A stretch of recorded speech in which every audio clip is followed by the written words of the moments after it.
Buenos días, señoras y señores. Muchas gracias por venir. Estamos en el Chalet Fontecha, sede del Instituto de Estudios Albacetenses. El Instituto de Estudios Albacetenses es un organismo autónomo de la Diputación Provincial. Es un organismo que sus objetivos fundamentales son la publicación, la divulgación y la extensión del conocimiento que tenemos sobre la provincia de Albacete y sus habitantes. No hace falta ser miembro del Instituto de Estudios Albacetenses para publicar en el IEA, ni tampoco para acceder a sus numerosos componentes de ayudas a la investigación y a la publicación. Con esto les estoy diciendo que se animen a investigar, que se animen también a solicitar la publicación, porque estamos para eso. Dentro de los actos del Día del Libro, un Día del Libro que especialmente por las razones del cambio de sede estamos ilusionados en celebrarlo, y especialmente con nuestras compañeras bibliotecarias, dentro de esos actos queríamos insertarlo con la presentación de un libro que tuviese una trayectoria importante para nosotros. Y esa trayectoria importante nos la está dando, o nos la va a dar esta mañana, José Antonio Dacuña Bermejo, que está aquí, que va a impartir una presentación y una charla sobre su investigación. José Antonio Dacuña Bermejo es licenciado en Historia, es académico correspondiente de la Real Academia de Bellas Artes y Ciencias Históricas de Toledo, ha sido profesor en diversos institutos de la zona de los Montes de Toledo, también ha sido director, con lo cual, como tiene tablas didácticas, no lo vas a hacer muy ameno, pero sobre todo yo lo que quería poner en atención, sobre todo, José Antonio, es agradecerte este ámbito de la investigación que has abordado en tu libro, porque es un tema, la historia contemporánea y qué es lo que ha pasado con estos 182 albaceteños que han estado en los campos de concentración nazis, que nos describas y que nos ilustres. Y sobre todo, aquellos que nos oigan y especialmente también a ti, indicarte que estamos dispuestos a acoger cualquier investigación que realices de manera más específica dentro de nuestra revista Albacid o dentro de la serie de monografías.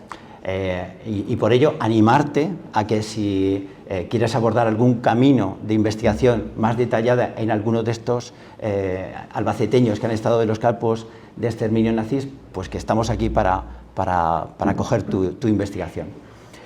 Bien, y sin nada más que decir, agradecer la presencia de Alfonso Calero, de sus intereses a través de la Biblioteca Añil, que tanto está haciendo por Castilla-La Mancha, y también invitarles a aquellos investigadores que estén interesados en las facetas que, como la de José Antonio esta mañana, está a disposición de estos investigadores las fuentes documentales y bibliográficas del Centro de Documentación de las Brigadas Internacionales, que está aquí en el Instituto de Estudios Albacetenses.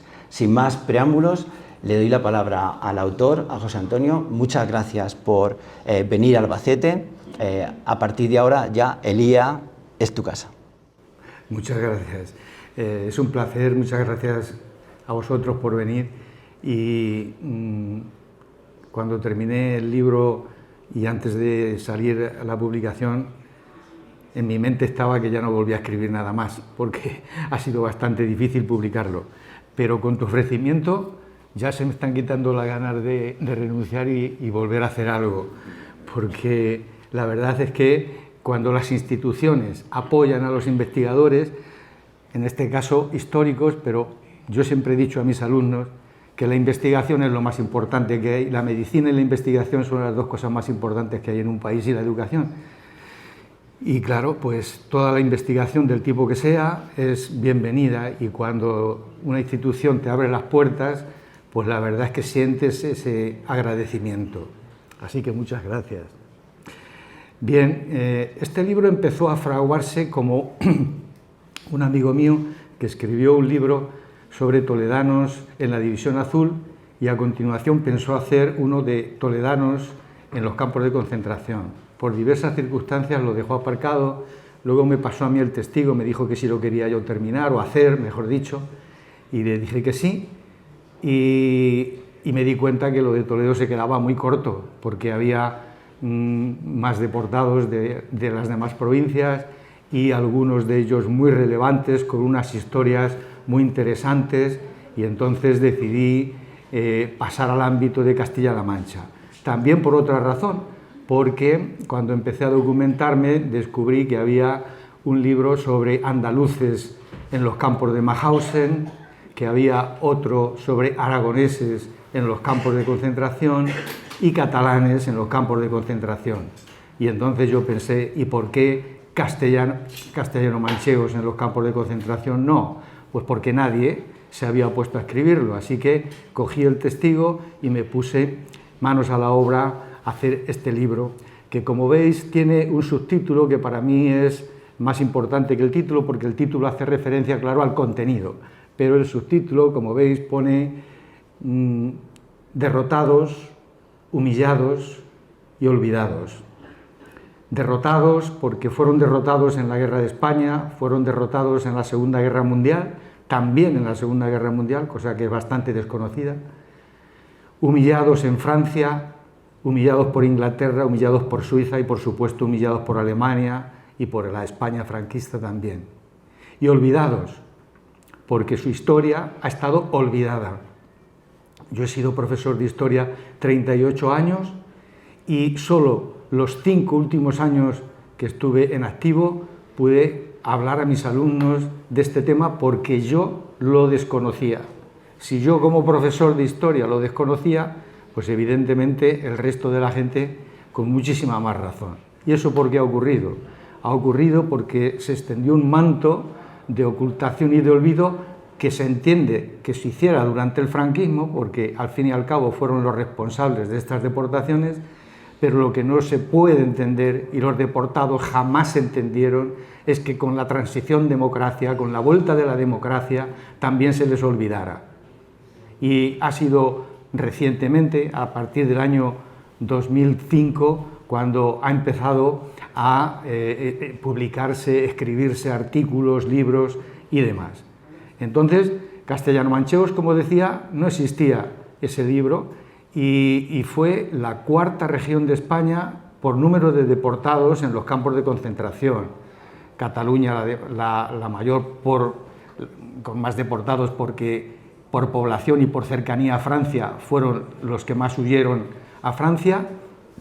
Andalucía en segundo lugar porque es una región muy grande, muy poblada. Aragón por las mismas razones que Cataluña, el frente del Ebro y después viene Castilla-La Mancha. Así que merecía la pena dedicar este trabajo.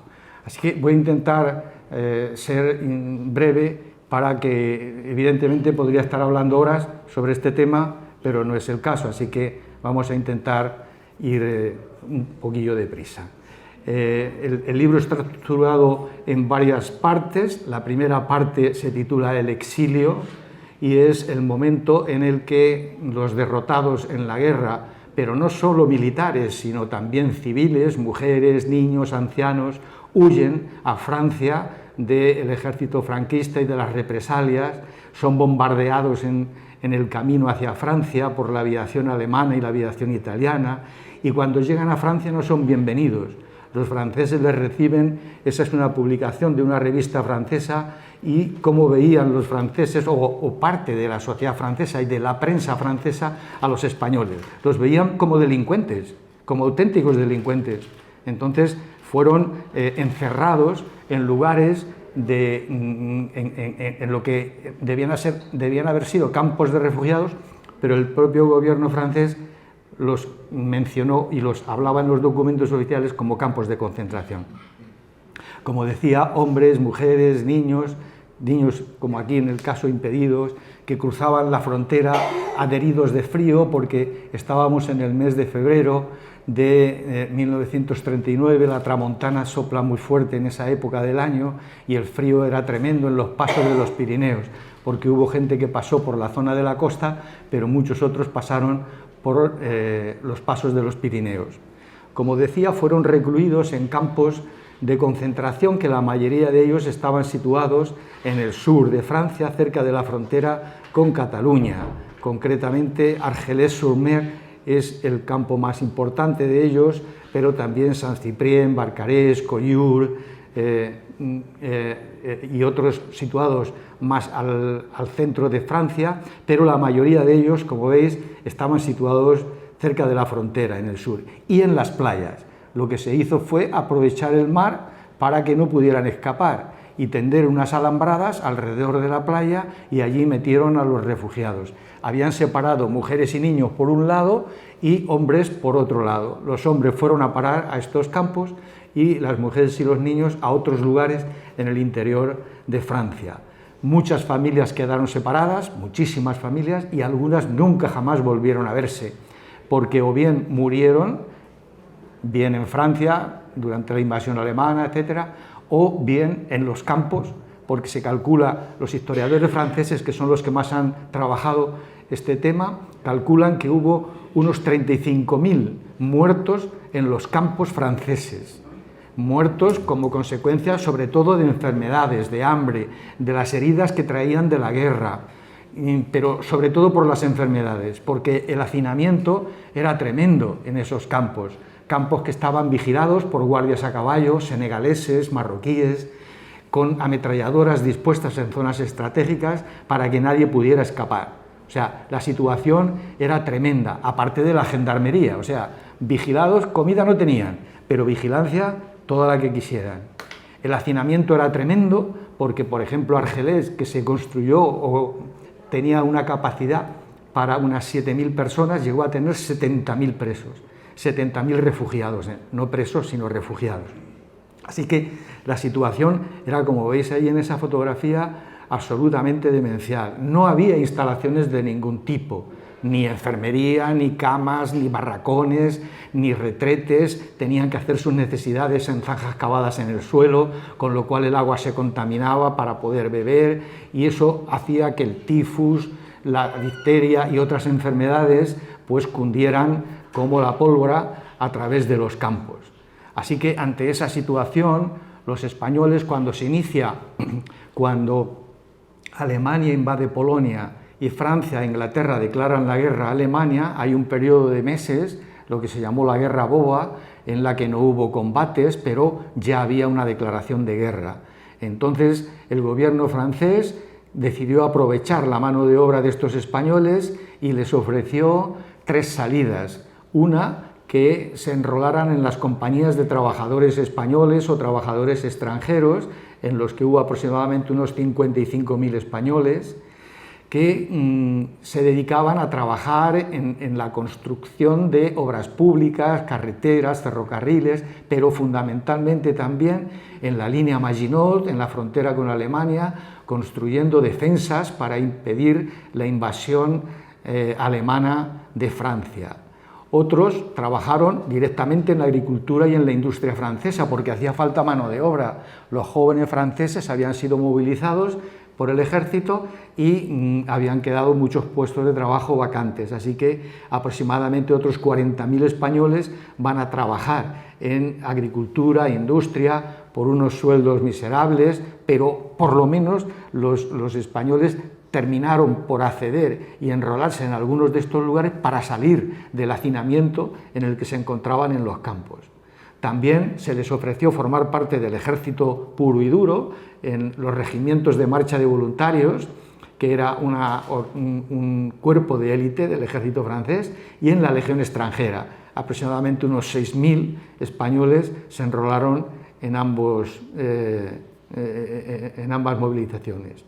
Cuando los alemanes invaden Francia y se apoderan de Francia y establecen allí su gobierno, también van a utilizar la mano de obra de los refugiados españoles. Concretamente, en la industria alemana son trasladados a Alemania a trabajar en las fábricas para producir armamento, vehículos, etcétera, de la economía de guerra, Otros fueron a parar a la organización Todt, que fue la que construyó el muro del Atlántico, defensas en la costa del Atlántico para impedir la invasión o la entrada de Inglaterra en Francia.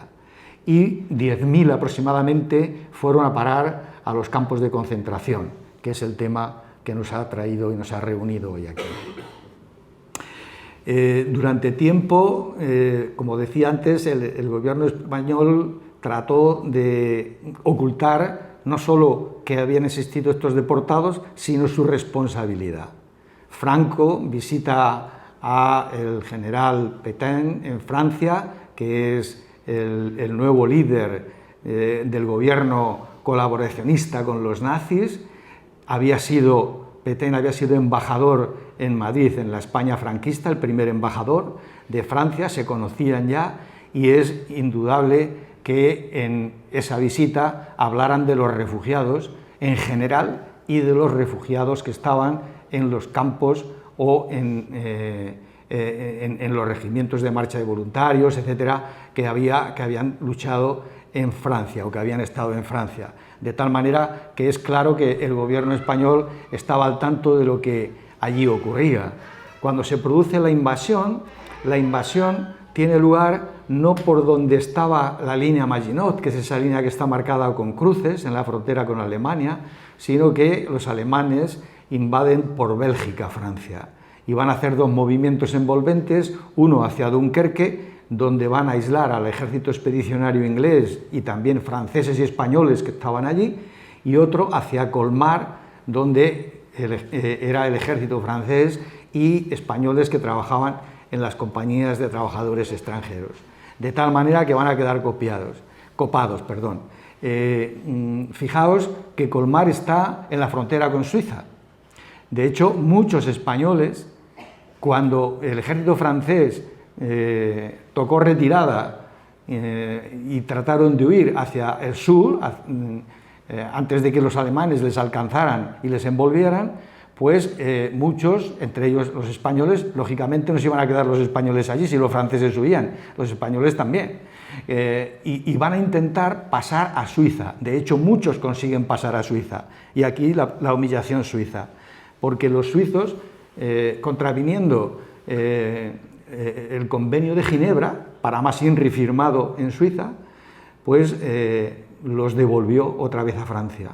Los españoles querían estar a salvo en Suiza porque era un país neutral, pero no fue así. Los metieron en camiones, los devolvieron a Francia y en Francia los cogieron los alemanes y los van a llevar a los Frontstalag, que eran campos de prisioneros en suelo francés. Como veis, la mayoría de ellos estaban en la frontera o cerca de la frontera suiza, excepto Compiègne, que estaba al norte de París, que tendrá bastante relevancia luego después, en el año 42, 43, 44, con los españoles que lucharon en la resistencia, que la mayoría de ellos pasaron por ahí, por ese Royal Liu que está ahí en Compiègne.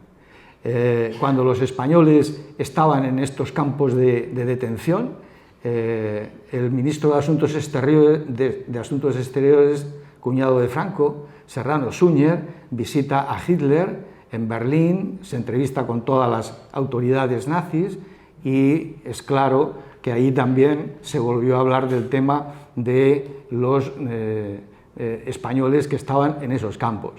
De hecho, al día siguiente de volver a España, se publica en Alemania un decreto de Hitler en el que se ordena que todos los españoles que están en esos campos de prisioneros pierdan la condición de prisioneros de guerra, que eran prisioneros de guerra con derechos, pierdan esa condición y sean trasladados, ahí fue otro de los jerarcas nazis el que lo decidió, que fueran trasladados a Mauthausen. Como la historia se debe basar en documentos, ahí tenéis un documento de la embajada alemana en la que insta al gobierno español a que les diga qué hacen con 2.000 españoles que se encuentran en Angulema y además con otros 100.000 rojos españoles, concretamente dice el documento, que se encuentran en diferentes campos de Francia. El gobierno español no respondió a este requerimiento, volvieron a hacer un segundo requerimiento tampoco, un tercero tampoco, y entonces los alemanes lo que van a hacer va a ser trasladar a los españoles a campos de detención, pero ya en territorio alemán. Concretamente, los españoles fueron a parar fundamentalmente a Fallenbostel, a Treveris y a Mosburgo y Estrasburgo. Zagan también, que hoy se encuentra en Polonia, entonces era territorio prusiano, territorio alemán. Y estos campos eran simplemente lugares de paso, donde los deportados estuvieron pues semanas, algunos estuvieron 2 meses, 3 meses, pero hasta que juntaban un grupo suficiente para trasladarlos a Mauthausen. Bueno, la historia del traslado en los trenes es tremenda, porque los encerraban en vagones completamente cerrados, hacinados, sin agua, sin comida, sin lugares donde hacer sus necesidades, en viajes que duraban como mínimo 2 días, unas veces en pleno invierno, otras veces en pleno verano, de tal manera que muchos morían en el camino, asfixiados o como consecuencia de enfermedades, etc. Y desde allí van a ser trasladados a los campos. Como digo, fundamentalmente los españoles que fueron capturados en la frontera francesa fueron trasladados todos a Mauthausen, que está en Austria. Pero luego después, os he puesto ahí algunos de los otros campos donde hubo españoles, los que fueron capturados porque luchaban en la resistencia contra los nazis en Francia, pues fueron enviados a Dachau, a Flossenbürg, a Neuengamme, a Buchenwald, incluso Auschwitz. Ahí hubo 2 castellano-manchegos que estuvieron en Auschwitz, uno murió allí, el otro fue trasladado posteriormente. Pero donde más hubo, sin ninguna duda, claro, fue Mauthausen, porque la mayoría de ellos fue en ese momento cuando fueron capturados. Las cifras actuales, porque estas cifras se van actualizando constantemente, porque aparecen nuevos documentos, nuevas listas, se confrontan unas listas con otras. Yo he tenido que manejar 5 listados diferentes y confrontar unos con otros para descartar gente, porque es dificilísimo hacer las listas, no solo por los nombres, que pueden cambiar una sílaba o una vocal, o cambiar el primer apellido por el segundo y te crees que son 2 presos, 2 deportados y en realidad es uno, o puede ocurrir como, por ejemplo, ocurre con Fuente Álamo. Fuente Álamo con guión, como sabéis, es de Albacete, pero Fuente Álamo sin guión es de Murcia. Entonces, claro, los documentos no afinaban tanto en Mauthausen, con lo cual aparece fulano de tal, de Fuente Álamo. ¿Y de qué Fuente Álamo era? ¿El de Albacete o el de Murcia? Y lo mismo ocurre con La Guardia, que hay en Toledo, pero hay otra La Guardia en Jaén, otra en La Rioja, otra en Galicia, en fin, el trabajo ha sido muy duro. Y, como digo, expurgando y controlando todo eso, el número de deportados que yo he sacado es de 9.328 españoles, de los cuales el 61% falleció, y castellano-manchegos 887. De los que fallecieron un 62%. Los campos en los que estuvieron, principalmente Mauthausen, 773, después Dachau, Buchenwald, Neuengamme, y luego 15 que hubo en diferentes campos, como por ejemplo Auschwitz, que os comentaba. ¿Por qué fueron trasladados los españoles a Mauthausen? Primero, porque fue una decisión de Heinrich Himmler, y segundo, porque en Mauthausen había una cantera de piedra y los nazis necesitaban piedra de granito para las construcciones de las ciudades y de los edificios de la Nueva Alemania. Así que los van a llevar allí. Era un campo de los más de 100 campos de concentración y 1000 subcampos que hubo en territorio del Reich. Mauthausen estaba calificado como de grado 3, que era el peor, porque significaba que a ese campo iban los irreductibles, los que no tenían posible reinserción, y como consecuencia tenían que morir allí. No era para matarlos directamente, como por ejemplo ocurría en Auschwitz, sino primero explotar su mano de obra, explotar hasta su última gota de sangre y después ya morir o matar. Esa es una fotografía aérea del ejército americano en la que se ve el río Danubio, el pueblo de Mauthausen arriba y el campo. Se ven perfectamente los barracones ahí y la cantera en blanco aparece la cantera, que era donde trabajaban la mayoría de los presos. Aquí en este plano se ve mucho mejor el campo. Este es, digamos, la fotografía o el mapa final del campo. El campo no siempre fue así. Al principio, cuando llegan los españoles en el año 1940, en agosto de 1940, solo existía el campo 1, que es el que está pintado de color rojo. Después se hizo el campo 2, el que está en azul, campo 3 en verde, el campo 4 en rosa, que se llama también el campo ruso, porque se hizo para albergar a los prisioneros rusos, y el campo arriba, el campo de tiendas, que era, como su nombre indica, de tiendas de campaña, que era para los judíos, porque al principio no había judíos en Mauthausen. Al principio no había judíos en Mauthausen, sino que con el paso del tiempo fueron llegando. Tampoco existía el muro que rodeaba el campo. Al principio solo había alambradas en el campo cuando llegaron los españoles, y los propios españoles serán los que van a construir el muro de Mauthausen. En ese gráfico se puede ver cómo la población del campo fue aumentando. En el año 1940 había unos 8.000 presos, después en el año 41 ya hay más de 15.000, en el 42 desciende la población porque mueren muchos de los que habían entrado en el año 40 al 41. El 41 sobre todo fue un año terrible, fue donde murieron la mayoría de los españoles y de los castellano-manchegos. Y luego después, en los siguientes años, 43, 44, 45, hay un aumento muy grande, porque es cuando llegan los llamados trenes de la muerte o marchas de la muerte, que eran cuando los soviéticos empiezan a liberar campos en la zona del este, bueno, o lo que quedaba de los campos, porque de Treblinka no quedó absolutamente nada. Aquello lo dejaron arrasado para que no se supiera que allí había habido un campo de concentración. Antes de eso los trasladaban a campos más del interior de Alemania, y Mauthausen era el que estaba más lejos, así que muchos fueron a parar allí. Por eso la población de Mauthausen aumentó tremendamente, y por eso las instalaciones y los subcampos también fueron aumentando. Cuando los prisioneros llegaban allí, esta es una fotografía de prisioneros españoles a su llegada a Mauthausen, después de 3 años de guerra en España, después de 1 año en los campos franceses. Os podéis imaginar las pintas que tenían, ¿no?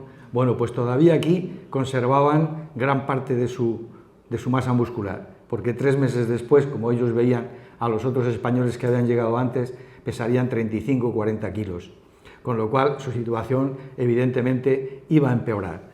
Una vez que llegaban se les despojaba de su ropa, aunque fuese esta ropa zurrapastrosa, y se les entregaba un pijama, como todos sabéis, el pijama de rayas. En teoría había un equipamiento de invierno y otro de verano, pero en la práctica no ocurría lo mismo, y lo mismo que con el calzado, que eran unos zuecos de madera que te podía tocar tu número o 4 o 5 números más o menos, y tocarte los 2 del pie derecho o los 2 del pie izquierdo. O sea, era algo tremendo, aparte de desinfectarlos y pelarlos al cero, evidentemente. Como decía, el trabajo fundamental de Mauthausen, por lo que se crea, es la cantera. Ahí a la izquierda se ve la famosa escalera de Mauthausen, 186 escalones de piedra.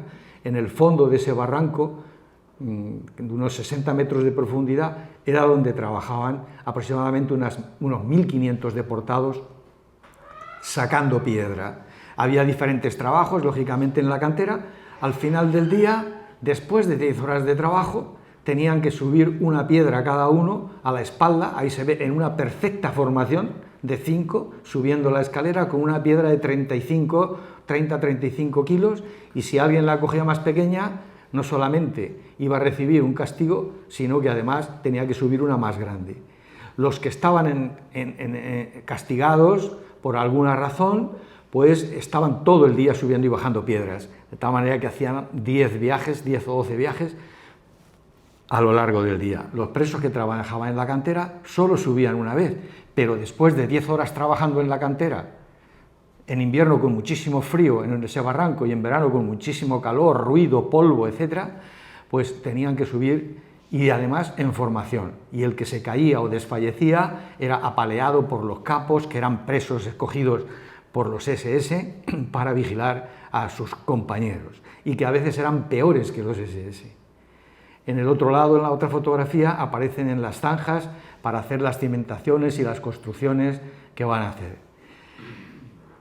Los barracones estaban formados, tenían 2 alas y por literas que en principio, cuando la población era escasa de Mauthausen, había una litera por preso, pero en los momentos, ya en el año 43, había 3 presos por litera.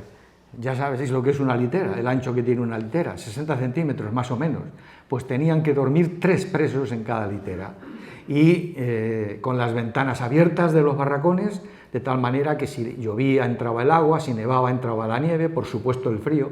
Estamos en Austria, cerca de los Alpes, inviernos con temperaturas de 20 grados bajo cero y sin calorías, evidentemente, porque en una cantera, yo soy de un pueblo de canteros y se necesitan como mínimo de 2.500 a 3.000 calorías para trabajar en una cantera. Ellos no llegaban a 1.500 calorías, lo que les daban de comer o de mal comer, con lo cual evidentemente no tenían calorías, con lo cual el frío era mucho mayor. Muchos morían de frío, se acurrucaban en un rincón y morían pues porque ya su organismo no aguantaba más esas situaciones, hasta tal punto de que muchos tomaban la decisión de suicidarse en las alambradas. Unos se ahorcaban en los servicios también, pero la mayoría por la noche se activaban las alambradas y aprovechaban ese momento para lanzarse contra las alambradas y morir en las alambradas. Este es un dibujo de un cómic que se titula 4443, deportado 4443, en el que se habla de un deportado murciano, que era este señor, pero que tenía un amigo albaceteño, Antonio Cebrián Calero, que fue gracias a Antonio Cebrián Calero murió en Gusen, pero su amigo sobrevivió a Mauthausen, escribió sus memorias y luego después un nieto suyo es uno de los principales investigadores y autor también de este cómic. Y hace referencia al albaceteño Cebrián Calero en varias páginas del libro y en varios dibujos del libro. Hubo un momento fundamental en la historia del campo de Mauthausen, que fue en junio de 1941, cuando se produjo una concentración de todos los presos en el patio de los garajes. No lo podréis ver desde ahí seguramente, pero estaban desnudos. Algunos tienen algo puesto ahí sobre encima, pero los sacaron desnudos de madrugada, desnudos durante todo el día hasta la noche. De tal manera que cuando abandonaron el lugar para volver a los barracones ya desinfectados, 65 presos quedaron muertos ahí, en ese patio.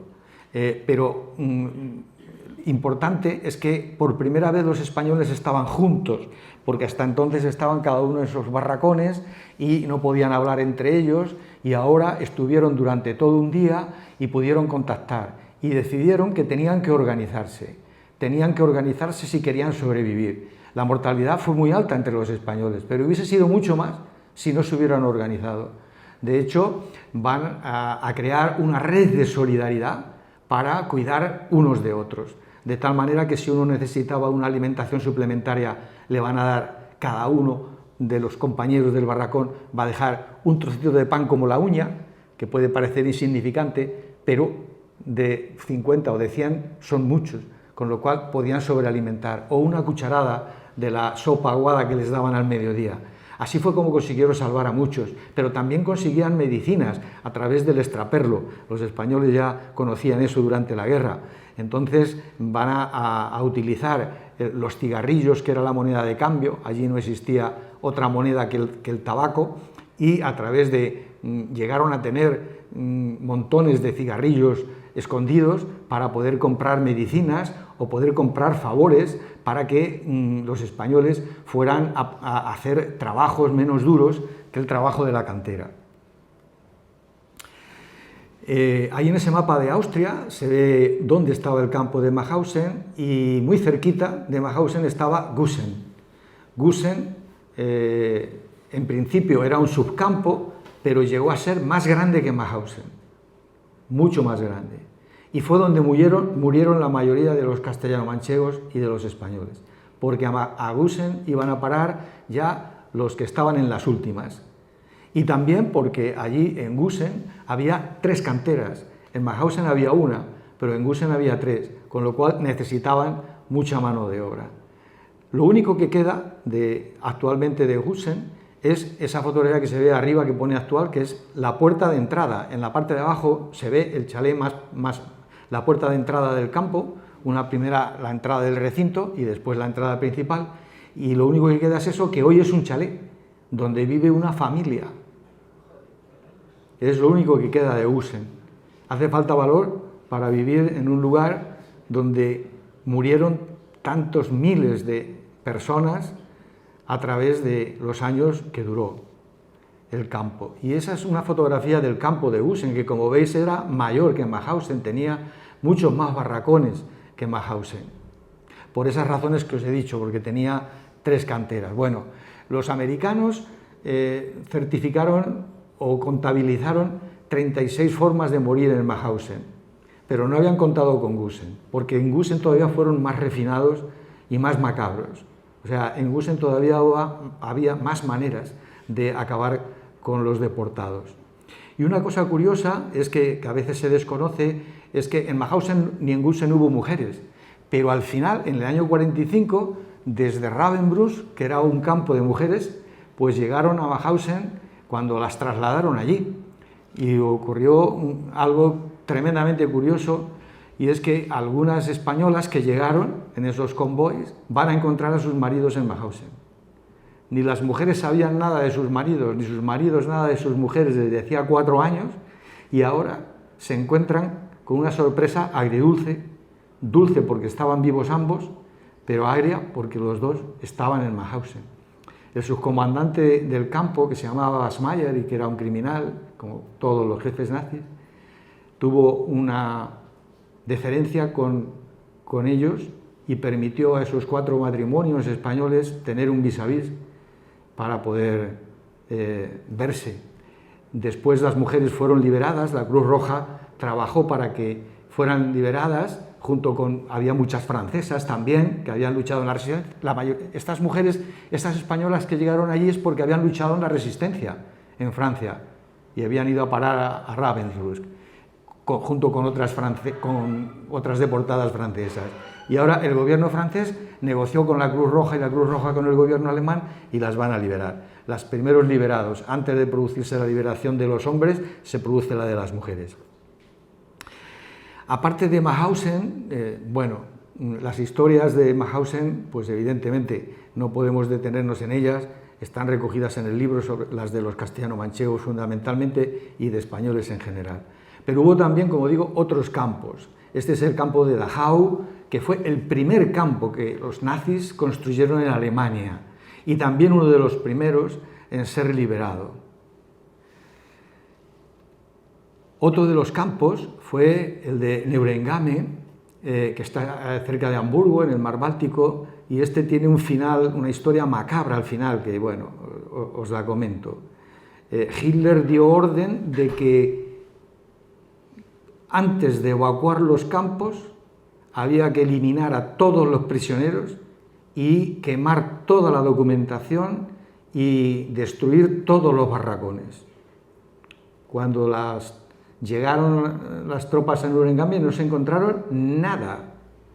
Hablé hace pocos días porque me llamó la hija de un deportado de Talavera de la Reina y su padre le decía que cuando llegaron las tropas allí no había nada. Era imposible sospechar que allí había habido un campo de concentración.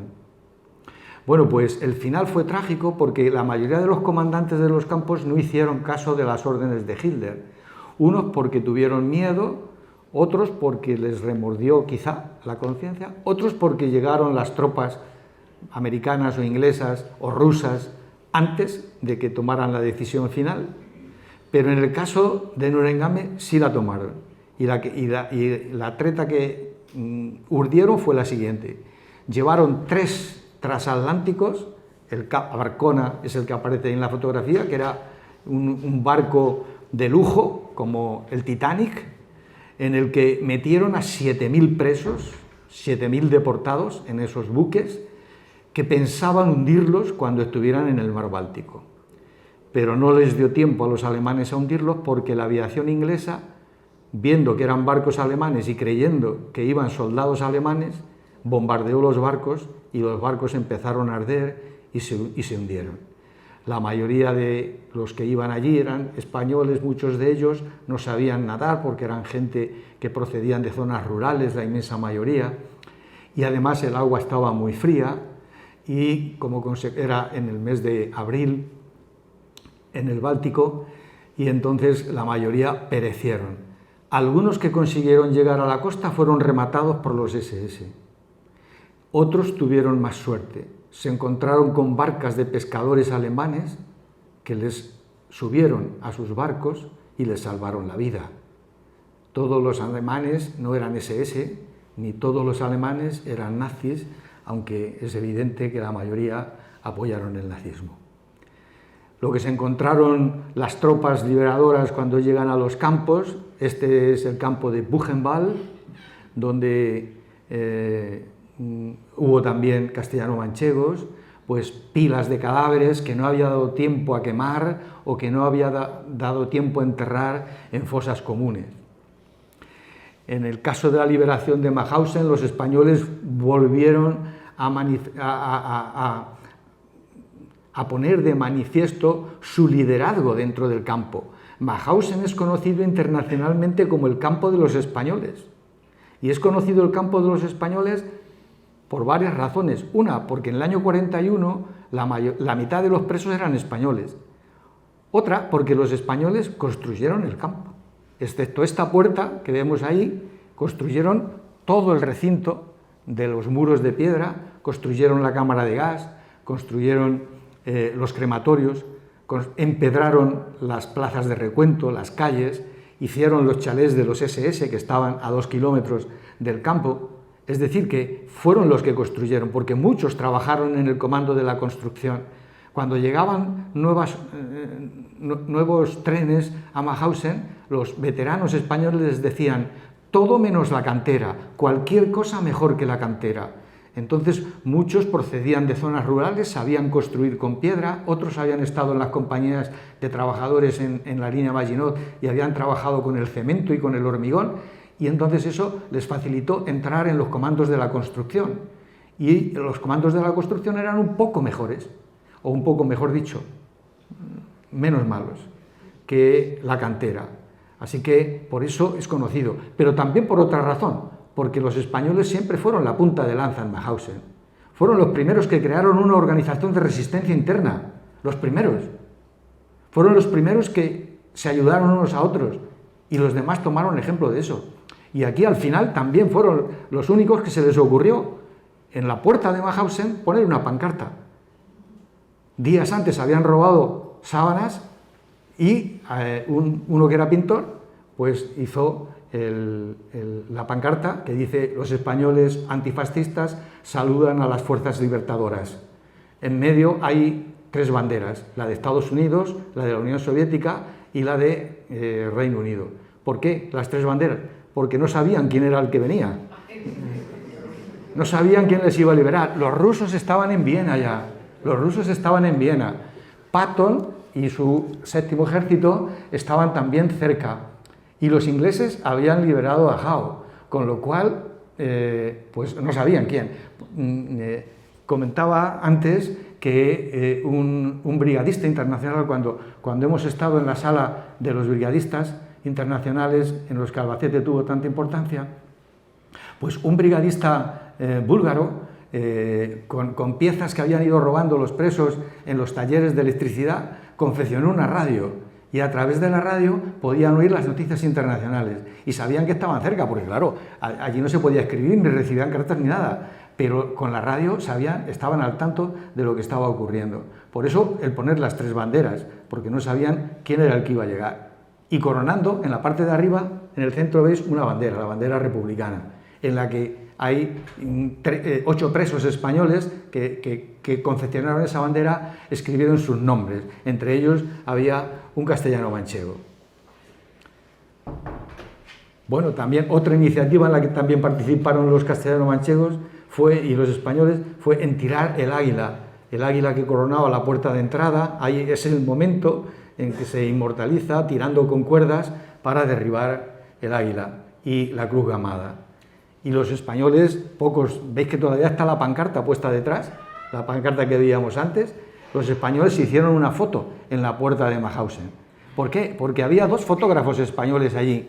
Había Antonio Gómez y Francisco Boix, que a lo mejor habéis visto la película del fotógrafo de Mauthausen. Pues el fotógrafo era Francisco Boix y los dos trabajaban en el laboratorio de fotografía de Mauthausen, y ellos consiguieron otra iniciativa más de los españoles que a nadie se le había ocurrido: ocultar negativos y fotografías que se habían hecho en el campo. Esas fotografías fueron fundamentales para demostrar lo que había ocurrido en el campo, porque en los juicios de Nuremberg los jerarcas nazis negaban la existencia de los campos y de Mauthausen, y entonces Francisco Boix, que fue citado como testigo en el juicio, aparecen algunas fotografías señalando a los jerarcas nazis y las fotografías que él había hecho, y dijo: este señor es ese que está, ¿usted conoce a alguien de los que está en la sala? Dice: sí, y señala con el dedo. Estuvieron en Mauthausen en tal día y esa es la fotografía que demuestra que estuvieron allí. Gracias a eso fueron condenados algunos, porque si no, no había otro testimonio que pudiera testimoniarse para poderles condenar, y de hecho muchos se libraron por eso también. Bueno, en otros campos, como el de Ayak, en Dachau, pues la alegría, como podéis imaginar, inmensa cuando llegan las tropas de diferentes unidades, pero también la tristeza. Ahí, a vuestra izquierda se ve, el primero que aparece con una especie de boina es Francisco Boix, el fotógrafo de Mauthausen. Ahí aparecen viendo en Mauthausen las pilas de cadáveres. Ebensee fue un subcampo de Mauthausen que estaba en los Alpes, y cuando fue liberado, los soldados americanos también hicieron muchas fotografías. Ahí tenéis una fotografía de cómo estaban. Auténticas radiografías humanas. También en Ebensee hubo muchos castellano-manchegos, 40 y tantos, 44, 45 castellano-manchegos, que en el momento de la liberación del campo, que se liberó el día 6. El 5 de mayo se libera Mauthausen, el día 5 de mayo se conmemora el 80 aniversario. Pues Ebensee el día 6, un día después, fue el último de todo. Pues allí todavía esperaban 44 castellano-manchegos a ser liberados, en esas circunstancias en las que podéis ver ahí. Bueno, llegó después de un largo periodo de tiempo, después de casi un mes, porque cuando se libera Mauthausen, como los otros campos, los demás, había ocurrido lo mismo en Dachau, en Nuremberg, que los españoles no tenían dónde ir. El gobierno español tampoco los quería, ni ellos querían tampoco volver a España. Entonces los franceses volvieron a Francia, los rusos a Rusia, los alemanes a Alemania, pues también había alemanes en los campos de concentración, no creáis, los austríacos a Austria, etc. En Mauthausen había más de 40 nacionalidades de deportados. Todos se fueron a sus países de origen porque sus gobiernos los reclamaron, pero los españoles estaban allí porque nadie quería a los españoles. Finalmente, los franceses, los deportados franceses, tanto en Dachau como en Mauthausen como en los demás campos, que habían luchado codo con los españoles, unos en la resistencia, otros al principio de la guerra, que habían pasado años en los campos juntos, intercedieron por los españoles ante el gobierno francés, y finalmente el general de Gaulle dio la orden de que los españoles que quisieran fueran repatriados a Francia. La mayoría volvieron a Francia, algunos se quedaron en Austria, otros emigraron hacia América, pero la mayoría, algunos volvieron a España también, pero la mayoría se quedó en Francia. La alegría era inmensa, unos volvieron en camiones, como estos que vemos aquí, otros en trenes, los más enfermos volvieron en aviones que fletó la Cruz Roja, y un caso que ocurrió tremendo, nueva humillación suiza, uno de los trenes con deportados españoles, todos los que quedaban ya en Mauthausen, tenía que pasar por Suiza para regresar a Francia.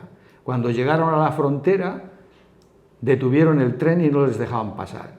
El gobierno suizo no quería que el tren pasara por Suiza. Tuvo que negociar el gobierno francés con el suizo para que permitiera el paso del tren, pero lo permitieron con dos condiciones. Una, que nadie pudiera bajar de los vagones. Los vagones fueron precintados, con cadenas y con candados, y que los vagones tenían que ir vigilados por soldados franceses. ¿Os imagináis? Que después de 5 años en Mauthausen tuvieran que ver eso. Pero vuelvo a repetir lo que decía antes también de Francia. Pasó en Francia, pasó en Alemania y pasa también ahora en Suiza. El gobierno suizo dio esa orden, pero los suizos no. Cuando los trenes paraban en alguna estación, la gente se acercaba a los trenes y les ofrecía comida, chocolate y otras cosas, agua, etcétera, por las ventanillas, porque no podían bajar. Pero bueno, finalmente llegan a Francia y el gobierno francés ahora sí les recibe y les instala en diferentes hoteles o en diferentes campos acondicionados. Concretamente es famoso el Hotel Lutetia, que había sido además sede de la Gestapo durante la ocupación alemana y ahora va a ser ocupado por españoles que llegan de Mauthausen principalmente. Durante un tiempo los que estaban más enfermos son llevados a sanatorios y otros, el gobierno francés les va a dar una paga durante unos meses, ropa, etcétera, calzado, alimentos y demás, para que puedan iniciar una nueva vida que, como podéis imaginar, para los migrantes siempre es difícil, pues los españoles lógicamente van a hacer los trabajos que los franceses no querían hacer, como ocurre siempre con los inmigrantes. La construcción, la minería, fueron algunas de las ocupaciones más, la agricultura, en donde van a trabajar los españoles.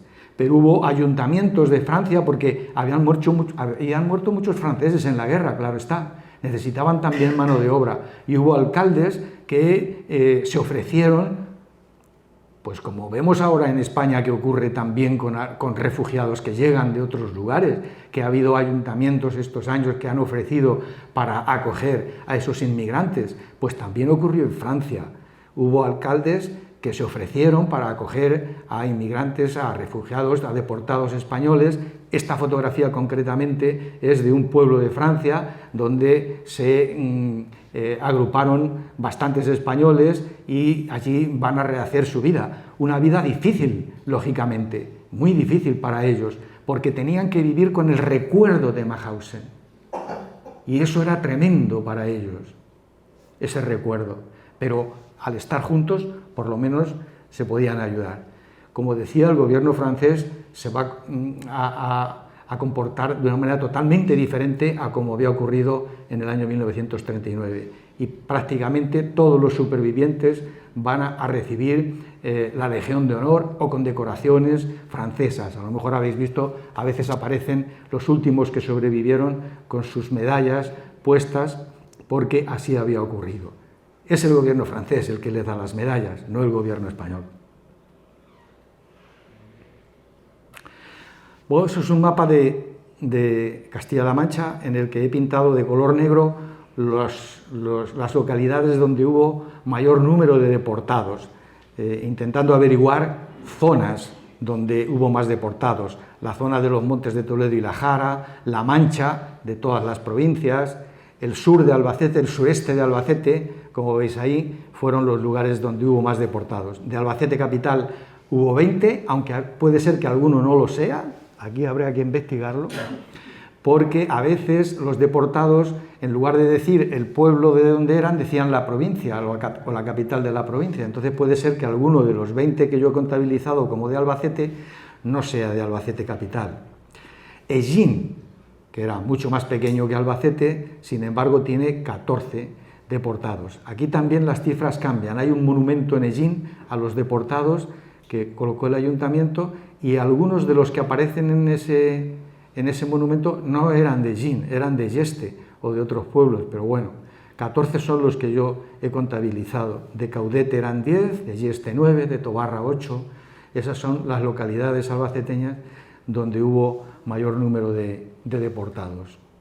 Y en general, el número por provincias, en Toledo fue donde más hubo, 301, de Albacete 179, Ciudad Real 162, Guadalajara 138, Cuenca 107. Y el final del libro, o la última parte, mejor dicho, del libro, son unas biografías. Para no hacer muy pesada la lectura, digamos, cronológica de cómo fue ocurriendo la historia de los deportados, pues algunos de los deportados más sobresalientes o que más me llamaron la atención, pues hay 13 biografías, cortas biografías de una página más o menos, sobre algunos de ellos.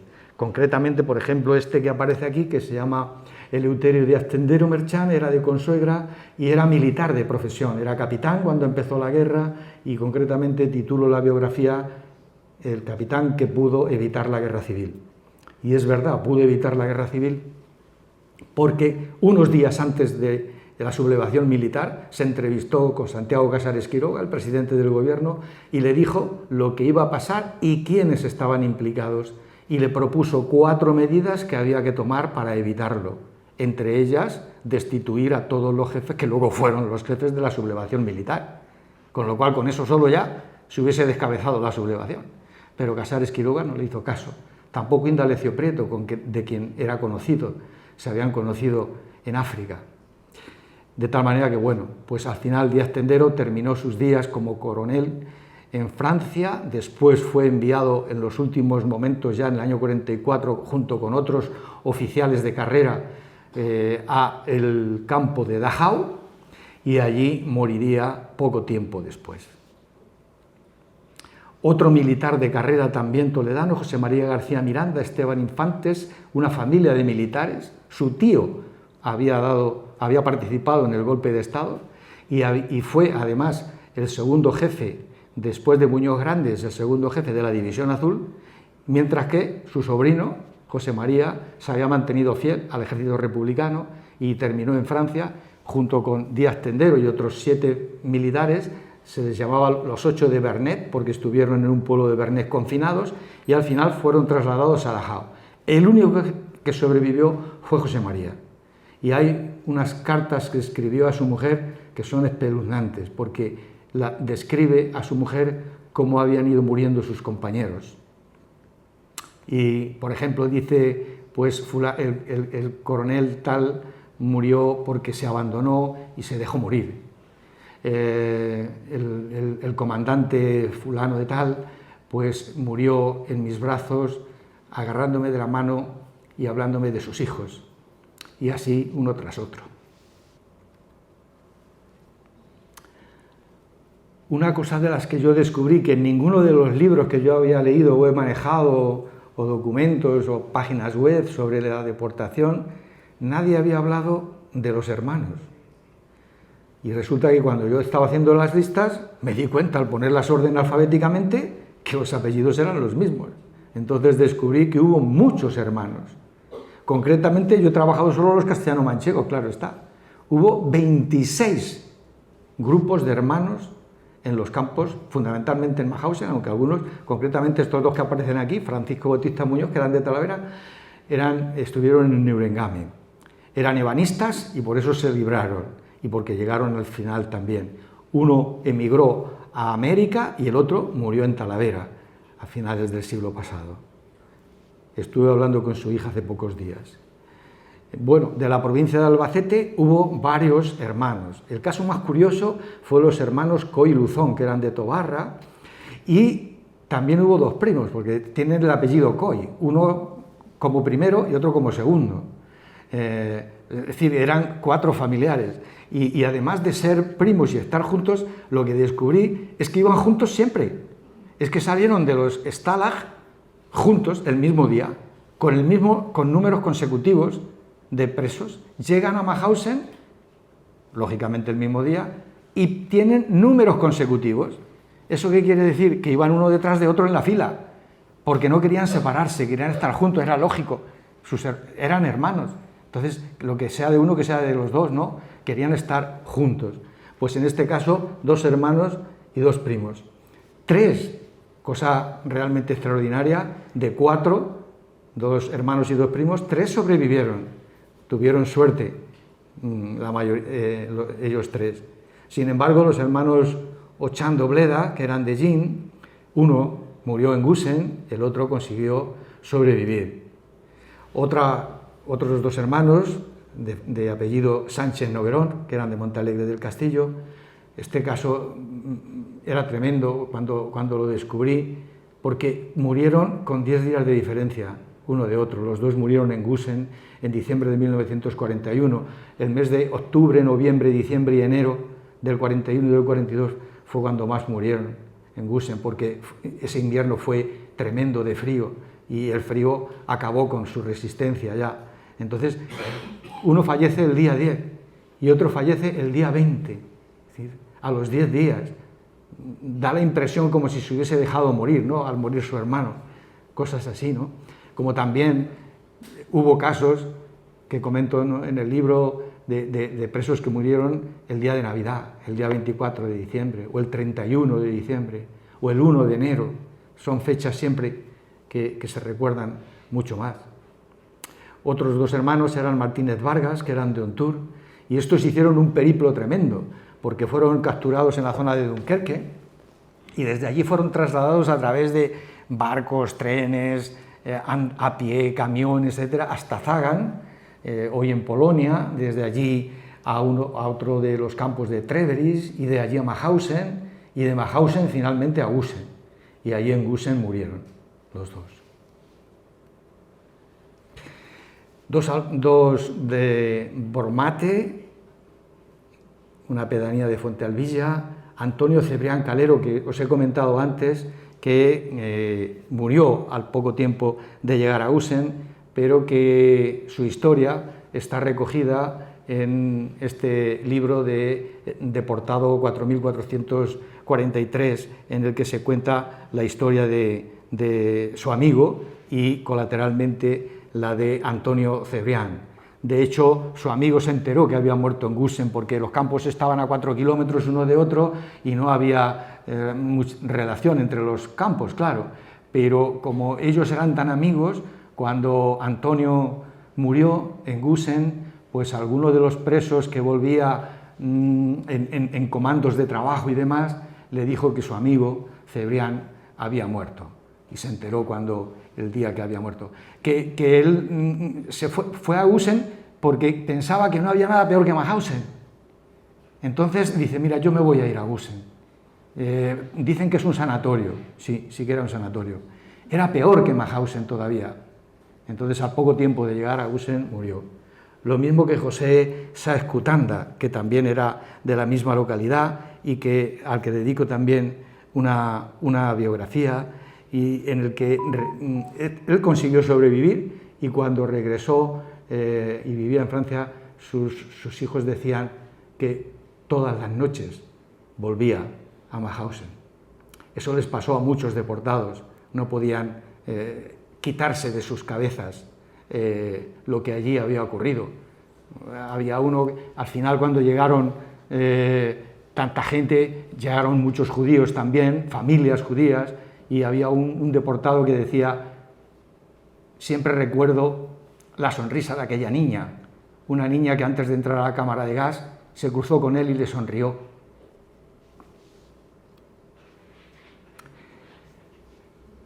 Olvidados durante muchos años, al final poco a poco se va abriendo camino y reconocimiento. Este es un monumento que hay en Egin, el ayuntamiento de Egin levantó para homenajear y recordar a sus deportados.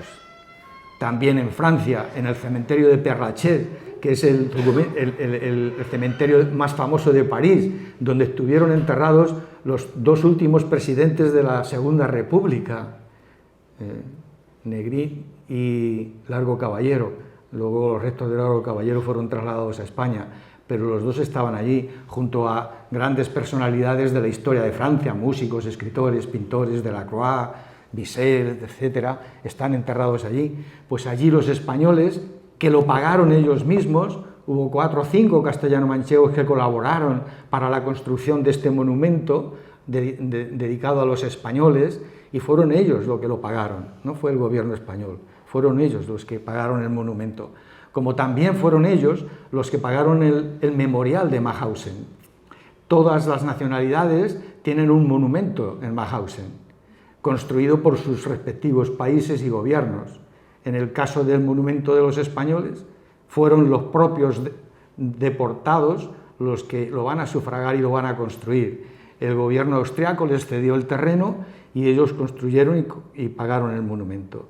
Un castellano-manchego fue el que leyó el discurso cuando se puso la primera piedra y terminó diciendo: compañeros, no os olvidamos.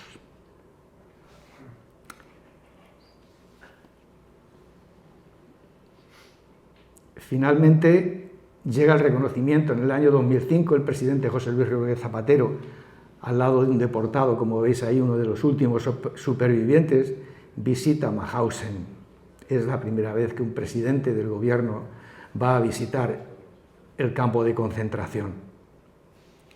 A partir de ahí es cuando se empieza a hacer notoria la presencia de españoles en los campos. 10 años después, José María Margallo, cuando era ministro de Asuntos Exteriores, también va a visitar Mauthausen. Y este año, eso fue en el 70, Zapatero en el 60 aniversario, Margallo en el 70 aniversario, en el 80 aniversario, creo que lo va a visitar el rey de España. Desgraciadamente ya no queda ninguno de los deportados, porque el último que murió, andaluz, murió en el año 2022, ya no queda ninguno. Pero los familiares sí que siguen manteniendo esa memoria y quieren seguir conservando esa memoria de los deportados. Al final del libro vienen los listados, un listado en el que viene por provincias los municipios que tuvieron deportados y los nombres de los deportados de cada municipio. Pues por ejemplo aquí en el caso de Almonacid de Toledo, que hubo muchos deportados, un pueblecito pequeño, y sin embargo hubo muchísimos deportados de Almonacid. Y otros más grandes, por ejemplo Agofrín, el primero, pues solo hubo uno. Pero bueno, esas son circunstancias que se dieron de la guerra, ¿no? Y el segundo listado, es el listado también por provincias, por orden alfabético de los deportados, en el que aparecen los apellidos, el nombre, la fecha de nacimiento, el lugar de nacimiento, el stalag en el que estuvieron, el campo principal, porque algunos pasaron hasta por 3 estalas y 4 campos. No podía poner todos, evidentemente. Entonces, puesto el último que estuvieron o en el que estuvieron durante más tiempo. Si murieron, la fecha de su muerte, si fueron liberados, la fecha de la liberación y el lugar donde fueron liberados o donde murieron. La G quiere decir Gusen, la M Mauthausen, que es donde van a morir la mayoría. Y luego, finalmente, también hay una lista que es la del Comando César, un comando especial de un valenciano que se llamaba César Orquín y que organizó un comando con autorización de los SS, formado por españoles, para trabajar en la construcción. Y aunque fue un hombre polémico, visto como por unos como un salvador y por otros como un colaboracionista de los nazis, pero lo cierto es que César, de los 400 españoles y 44 castellano-manchegos que estuvieron en el comando a lo largo del tiempo, solo murieron 7, y fue por accidentes laborales generalmente, mientras que, como habéis visto, la mortalidad fue del 62% en el caso de los castellano-manchegos. Eso quiere decir que los que estuvieron en el comando César se salvaron la mayoría, y eso quiere decir algo, ¿no? Que el trato era diferente, que era distinto, que comían un poco mejor, que se les trataba mejor. A cambio de eso tenían que trabajar, porque en el comando César había que trabajar. Pero gracias a eso muchos de ellos salvaron el pellejo. Pues eso es todo.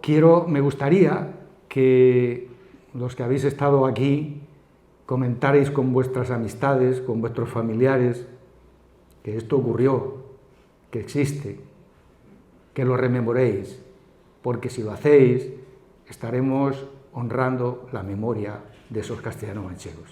Muchas gracias.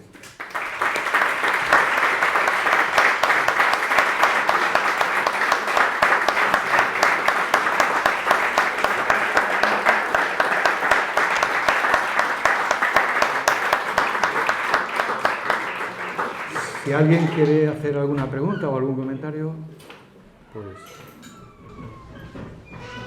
Muy bien, sí, parece que entre el público hay alguien que sí quiere hacer una pregunta. ¿Sí? Y si alguien quiere comprar el libro, también está aquí. Bueno, o en las librerías. En primer lugar, muchísimas gracias por esa aportación a la memoria histórica que me has fascinado tanto que he llegado tarde porque quería terminar el libro antes de llegar acá y estar un poco documentado. Alfonso tuvo la amabilidad de enviármelo en su momento y me fascinó desde un principio. Bueno, yo llevo 60 años viviendo en Alemania, 60, y no he tenido hasta ahora oportunidad de visitar ningún campo de concentración, pero me encontré con este terrible fenómeno de la persona humana. Me lo encontré en Montevideo. Estaba con mi esposa en una librería, hablábamos en alemán y se nos acercó una viejita con un deseo. Quería publicar sus memorias de judía de Auschwitz en Alemania y las tenía escritas en alemán y no había tenido oportunidad de hacerlo. Y nos enseñó en su brazo un numerito de 5 cifras que no voy a olvidar en mi vida, porque era impresionante, con un color azulado, estaban escritos 5 cifras que eran de Auschwitz. Y para mí eso fue una vivencia increíble, no lo he olvidado hasta ahora.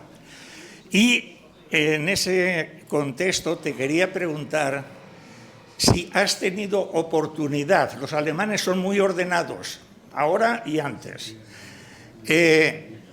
Esta numeración y este orden que llevaban ahí, ¿te has encontrado con algún castellano manchego? Bueno, entre los supervivientes, ¿te han contado también de esta numeración, tatuaje que les ponían en la entrada del campo? En el caso de Mauthausen no se les tatuaba, lo que les daban era una chapa que tenían que llevar y tenían una chapa que tenían que llevar en la muñeca y en el pijama, en el triángulo azul que les daban, porque los españoles llevaban dependiendo del tipo de preso, tenían un triángulo.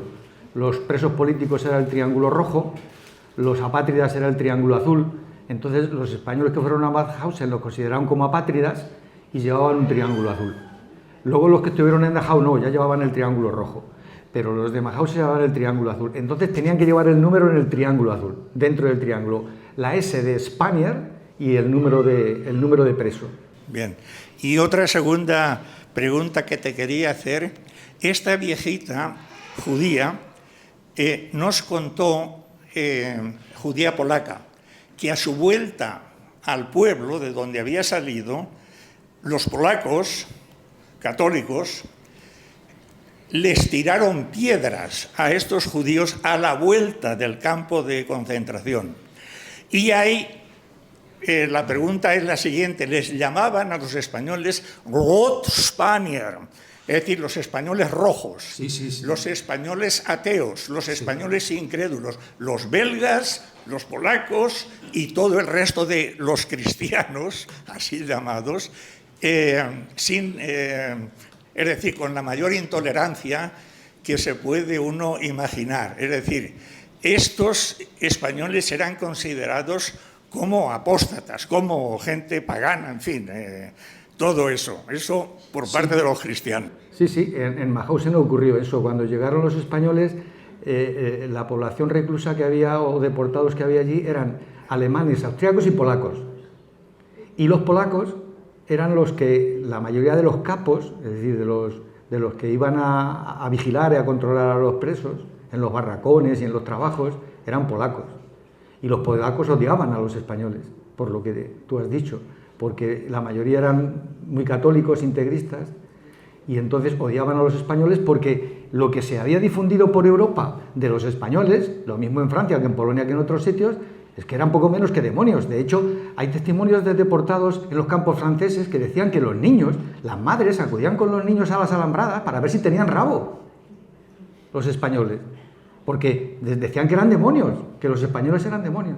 Entonces, en Mauthausen también ocurrió eso. Pero fíjate lo que es, la estancia en Mauthausen fue larga para los que sobrevivieron.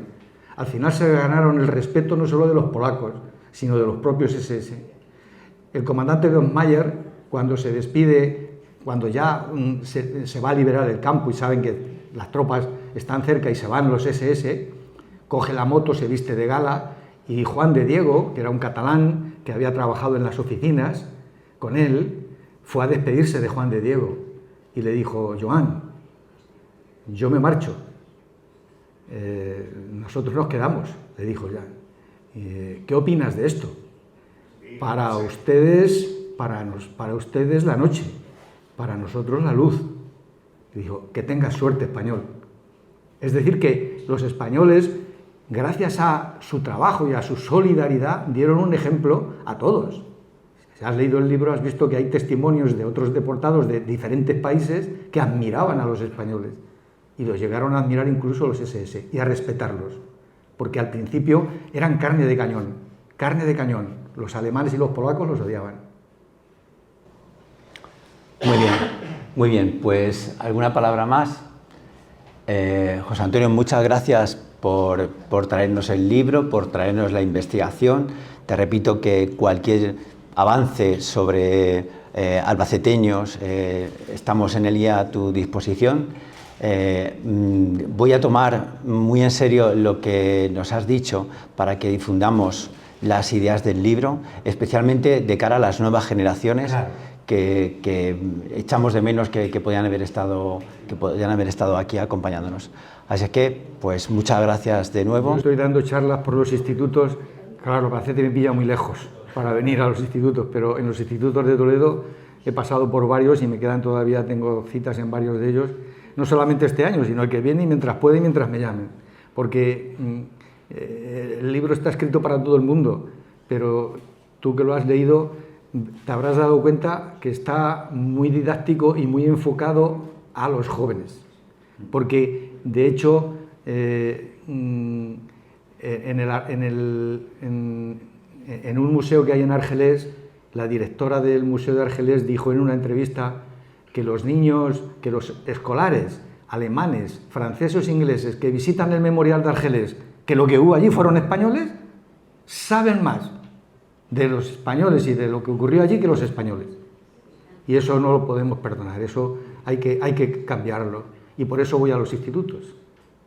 Bien, pues muchas gracias. Gracias.